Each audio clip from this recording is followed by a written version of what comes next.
උතුම් වූ ලෝකාග්‍ර වූ ලෝකාග්‍ර සිද්ධ වූ සිද්ධ ශීමා මුනේ සත්පියුම් සත්පත්තිනේ 12 දිව්‍යාංගනාවුන් වහන්සේ එදා කකුසඳ කෝණාගම කාශ්‍යප ගෞතම යන බුදුරජාණන් වහන්සේලාට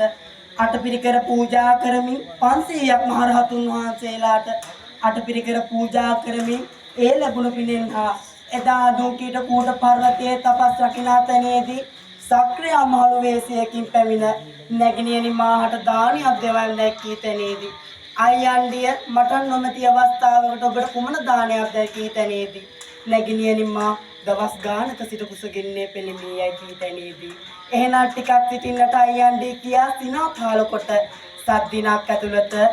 රත්තල් වී පතුපුරවා දියෙන් ගිනගෙන බොදුන් තනා දෙන්නට වූ කැනේ තැනේදී ඒ ආකාරයෙන්ම ඒ විදියටම ඉෂ්ට සිද්ධ කරලා ඒ ලැබුණු පිනේ සත්වන කල්පාත්‍ර වේදී මතු ලෝතුරා බුදු බව ප්‍රාර්ථනා කර සිටින්නා වූ ඔරුමාල මිනිමාල මල්මාල සිද්ධ ශීමා මුනි සත්පියුම් සත්පත්තිනි 12 දිව්‍යාංගනාවුන් වහන්සේගේ ඈල්ම බැල්ම ශක්තිය මේ පැමිණෙනා වූ සියලුම ආතුරයන්ට ලැබෙන්න ඉගෙන ගන්නා වූ දරුවන්ට ඉගෙනීමේ නුවණ ගන්න දිව්‍යාංගයේ නුවණ ලැබෙන්න